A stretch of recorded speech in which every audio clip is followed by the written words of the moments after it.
So President Trump putting Putin on notice ahead of tomorrow's high-stakes summit if he does not agree to end the war in Ukraine once and for all. Will Russia face any consequences if Vladimir Putin does not agree to stop the war after your meeting on Friday? Yes, they will. Yeah. What will the consequences There will be be? consequences. Sanctions, tariffs? There will be, I don't have to say, there will be very severe consequences. The president agreeing to red lines in tomorrow's talks and is already eyeing a second meeting with Zelensky in attendance. So White House Press Secretary Karoline Leavitt, who's making the trip up to Alaska, joins us now. Caroline, when the president, great to see you. When the president says there'll be consequences if there isn't enough progress, roughly, how would you characterize progress to avoid consequences?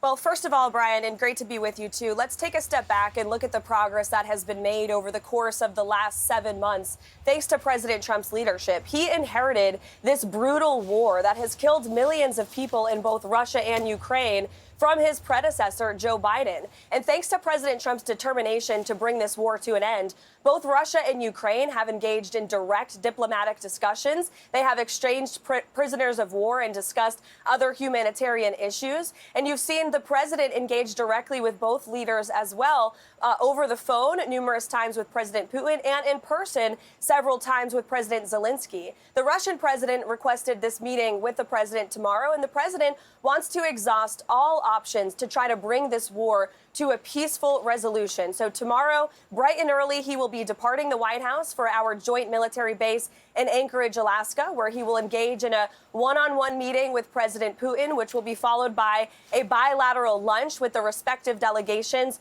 from both countries, and then a press conference. And so what comes after that meeting is up to President Trump, and that's part of the reason he is going. He has incredible instincts, and he wants to sit down and look the Russian president in the eye and see what progress can be made to move the ball forward to end this brutal war and to restore peace. You know, Caroline, he secured that trade deal with Europe to buy energy from America and not from Russia. He slapped a 50% tariff on India because they were buying oil from Russia. He sent weapons to Ukraine. He's doing all this to try to get Putin to end this war. What could be the next step? I know that the president didn't give us examples, but what could be the next step to make them, to really squeeze them so that they lose even more money and they have no choice?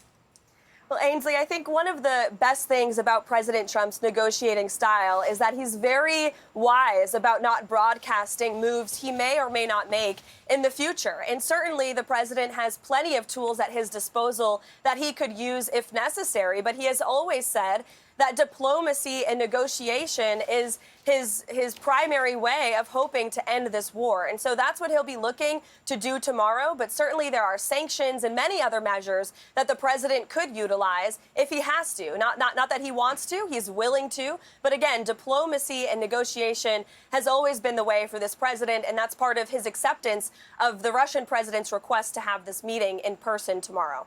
So, Caroline, let's talk about some of the chatter. And that is some of the people in liberal media and liberal circles, people that the president fired, said that the president is going to be embarrassed by Putin. Speak to that. What does the president walk out of a meeting? We know who he is. I'm sure he's not going to tolerate disrespect from Putin, even though he wants peace, right?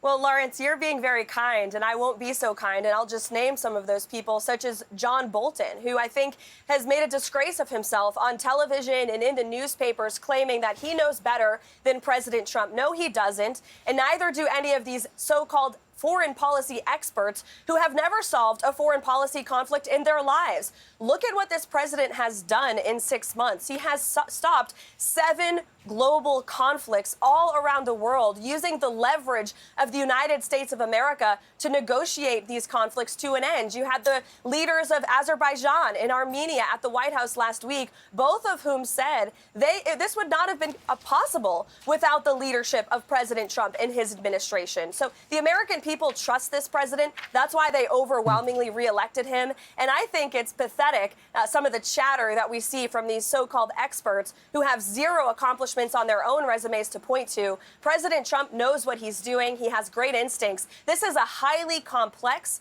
and brutal war that, again, inherited by Joe Biden. Russia did not invade Ukraine under President Trump. They invaded under Joe Biden because of his incompetence and his weakness. And this president is trying to solve it and bring it to an end. And he deserves great credit for that. I want to talk about the surge in National Guard and federal officers into D.C. But before we go, just a housekeeping thing. Did you say they're going to meet and then afterwards there'll be a press conference? And if so, will this be a joint press conference where both sides get to ask Vladimir Putin and President Trump a question?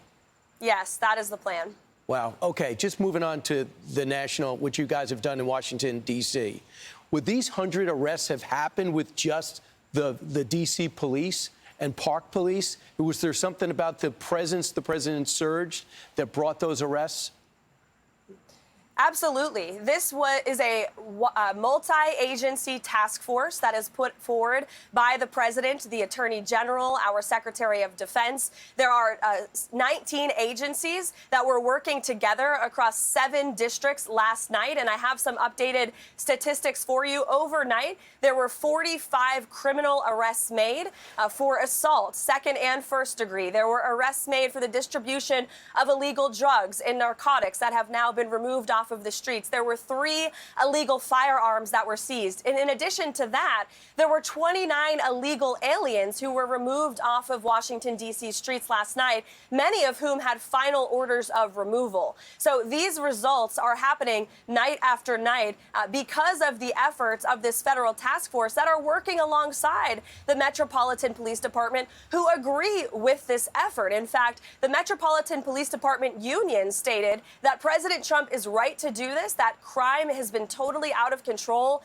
in the city. And the residents of Washington, maybe not the journalists because they don't want to admit President Trump is right, who live here, but the residents agree. According to a Washington Post poll, 65% of D.C. residents say that crime is a very serious problem in the District of Columbia. And while Democrats want to rant and rave and coddle criminals, President Trump wants to put them behind bars. And that's what this task force is focused on doing for the next 28 days. Caroline, I know that the president can do this for 30 days if he notifies the right committees in Congress, which he did.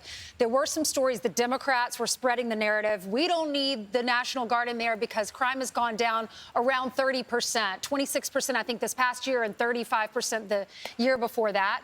And then we heard those numbers might be inaccurate. They might be false. And some people were let go or they were suspended, right, Brian, from their jobs because of it.